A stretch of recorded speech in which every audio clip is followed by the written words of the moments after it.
सब गोटे के प्रणाम। हम किशोर केशव मिथिलाक परिचय पेजसँ आइ अहाँ सभक सामने मिथिलाक परिचयके जतेक दर्शक छी, मिथिलाके लोक छी आ देशक लोक छी, हुनकर सबके सामने आइ एलहुँ हेँ। ओना तऽ हमर सभक विषय जे अछि से विभिन्न रहैए, अलग अलग विषयपर हमसभ वीडियो अनैत छी, लेकिन आइ ओहन तरहक गप नहि अछि। आब समय एहन आबि गेल अछि तऽ ओना तऽ विभिन्न प्लेटफॉर्मसँ कोरोनाके बारेमे अहाँ सबके चेतायल जाइए, जागरूक कयल जा रहल अछि।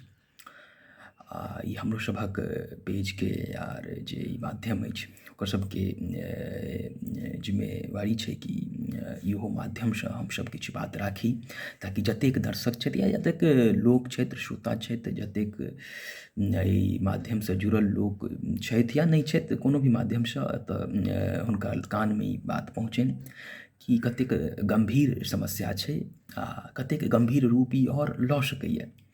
तऽ एहि सम्बन्धमे गप केनाइ कनिक विशेष जरूरी अछि। हाँ तऽ एहि विषयमे आइ हमसब चर्चा करब, कनि बृहत रूपसँ चर्चा करब, एकरा हर एंगलसँ देखबै आओर गप चालू करै छी कि जेना अहाँ सबके बुझल हैत कि ई जे एहि सालक जे 2021के जे ई कोरोना स्ट्रेन अछि से ओ पुरनकावला स्ट्रेन नहि रहि गेल।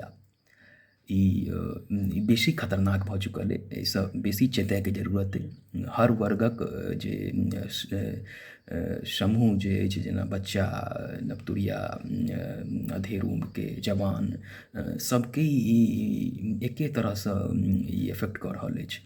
आओर कतेक नवयुवक सेहो के अपन जानसँ हाथ धोबऽ पड़लनि हेँ अगर ओ कनिको लापरवाही कम बरतलखिन हेँ तऽ एहि बेरके ओ ई गप नहि रहि गेलै कि खाली जे छै 60 सालसँ या 70 सालसँ ऊपरेवला लोक जे छै से रिस्कपर छथि। ई नव स्ट्रेन छै आ एकर किछु सिम्टमो अलग छै। कतेक लोकके खाली आँखिमे जलन होइ छै, दस्त होइ छै, तऽ लोक बुझै छै कि किछु आओर छै। नहि, अगर अहाँके आँखिमे जलन अइ, दस्त अइ, हल्को खाँसी अइ, बुखार नहि अइ, तैयो भऽ सकैए अहाँके कोरोना अछि। आओर एहि समयमे अगर अहाँके बुखार आ सर्दी भऽ रहल अछि तऽ ई 100% मानि कऽ चलू, 99 नहि, 100% मानि कऽ चलू कि अहाँके कोरोना अछि आओर घरेलू उपचार चालू करू जाबे तक अहाँ टेस्ट नहि करेलहुँ। तऽ एहिमे कोनो शङ्काके गप नहि छै, शङ्काके गप नहि छै एहिमे। आर दोसर गप ई अछि कि गाँव घरमे जे ई भोज, मूड़न, उपनयन, विवाहके जे एकटा धुन चढ़ल छै, तऽ हुनका जतेक लोक छथि गाँवमे, कमसँ कम बुद्धिजीवी वर्ग जे छथि से हुनकेसँ ई गुजारिश कऽ सकै छी कि ओ अपना समाजमे ई बात राखथि कि ई एखन समय नहि अछि। किएकि एकटा भोजसँ पूरा गाँव संक्रमित भऽ रहल अछि आ ई सिद्ध भऽ चुकल अइ आब कि हर जिलामे सँ खबर आयल अछि कि एकटा भोजसँ पूराके पूरा गाँव जे छै से संक्रमित भेल अछि आ पूराके पूरा गाँवके बोखार सर्दी लागल छै। आ तैयो लोक नहि मानि रहल छै, केओ कहै छै मौसम चेंज छै, तऽ एहन नहि होइ छै। ई पेंडेमिक अपन उरूजपर अछि तऽ एकरासँ बचाव बहुत जरूरी छै। तऽ भोज बियाह दान बादोमे हेतै, एकरा हमसब जतेक जल्दी बुझिए ओतेक हमरा सब लेल फायदेमन्द रहत।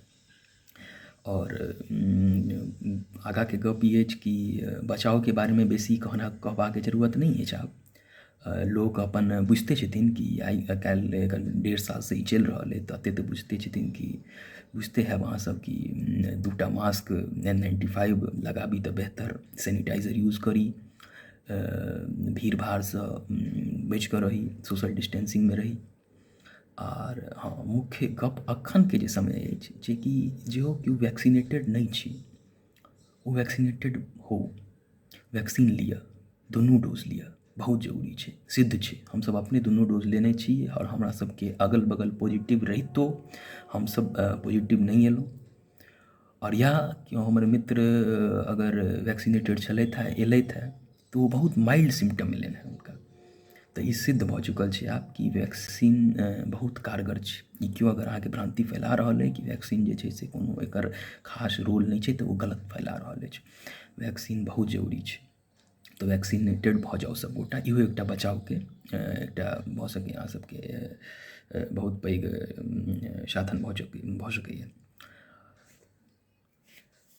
आ जँ अगर अहाँ सबके सर्दी बुखार या घरमे ककरो आबि रहल छै तऽ टेस्ट अगर मानि लिअ एलैए टेस्ट नहि करेलहुँ हेँ जाबे तक, तऽ किछु दवाइ अछि एहन जकरा चालू करू तुरन्त।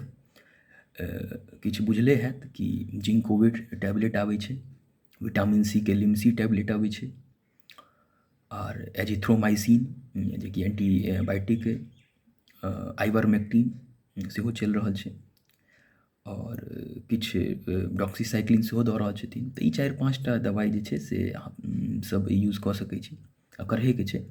और भाप 3 टाइम लेनाइ अति आवश्यक छै। एकरो प्रमाणिक भऽ चुकल छै कि इहो जे छै से वायरसके कमसँ कम लंग्समे नहि जाय दै छै। आ उल्टा पेटके बल जेकरा प्रोन वेंटिलेशन कहै छै ओहो सुतनाइ कारगर छै। अमूमन जकरा नहि इन्फेक्शन छै, जकरा मतलब कि हिनका कोनो सिम्टम नहि छनि, ओहो सुतथि तऽ ई फायदे करतनि। एखन कोशिश करू कि सब गोटे उल्टा पेटके बले सूती, एना कऽ कि पेट नहि चपै, पेट पर भार नहि पड़ै, लेकिन पेटेके बल, ताकि प्रोन वेंटिलेशनके फायदा भेट रहल छै। तऽ ई किछु घरेलू उपचारके बाद जे छै से किछु प्राइमरी लेवलके उपचार छै।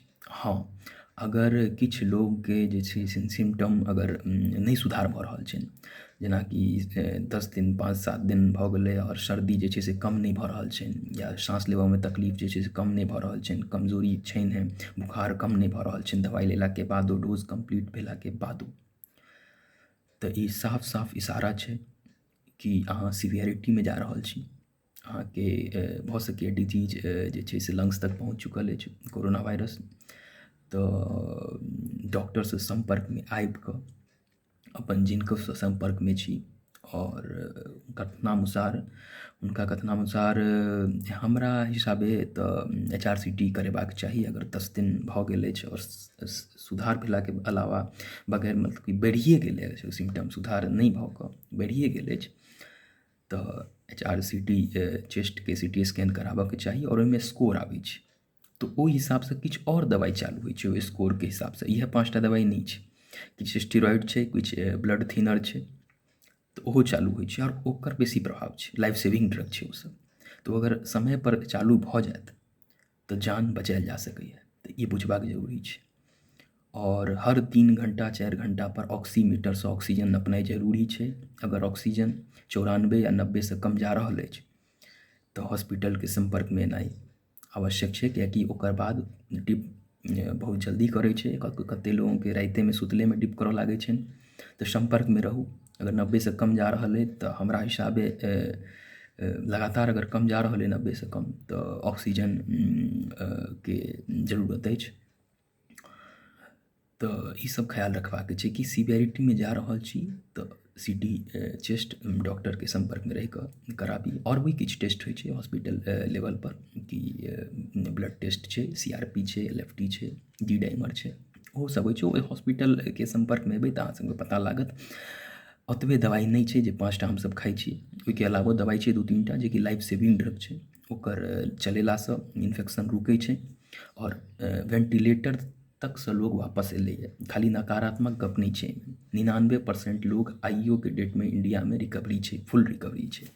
लेकिन बशर्ते कि हमसब मानिए कि ई कोरोना वायरस छै, पहिल बात। ई नहि कि वायरस छैहे नहि, फैलायल गेल छै गप, नहि, वायरस छै तऽ सिद्ध छै। सबके घरमे केओ ने केओ हताहत भेलनि हैं, किनको हित मरलनि हैं, तऽ आब तऽ बुझिए गेल हेबै। तऽ पहले बात तऽ मानिए कि हमसब वायरस छै, और अगर सिम्टम आबैए, सुधार नहि भऽ रहल अइ, तऽ डॉक्टरके सम्पर्कमे आबि कऽ आगाँके टेस्ट कराबी, आगाँके दवाइ ली, ताकि ओहि मरणासन स्थितिमे नहि पहुँची हमसब, और एहिसँ रुकल जा सकैए। तऽ कनिक सचेत रहबै, तऽ कनिक अपना लेवलपर सचेत रहबै तऽ। और तऽ बस एतबे ध्यान रखबाक छै। और सबसँ पहिल गप तऽ prevention is better than cure. बचाव करू जतेक भऽ सकैए, तैयो भऽ जाए तऽ अलग बात छै, लेकिन जतेक भऽ सकैए अपना आपके आइसोलेट करू। खासकर एखन एपिडेमियोलॉजिस्ट सब कहलक है कि आबयवला जे 15-20 दिन अछि बेसी भयावह अछि, 15 से लऽ कऽ 25 मई तक। तऽ एखन कनिक ध्यान राखू सब गोटे। भोज मूड़न उपनयन बियाह दान बादोमे हेतै, ई कनिक दिन बर्दाश्त कऽ ली अहाँ सब। आर उपचारक जे गप दवाइ सब बतेबे केलहुँ हैं किछु किछु, और सबके पते अछि। बाकी ओहि लेवल पर अपन अपन डॉक्टर से संपर्क में रहू और सब नीके हेतै। बेसी हतोत्साहित होबऽके जरूरत नहीं छै।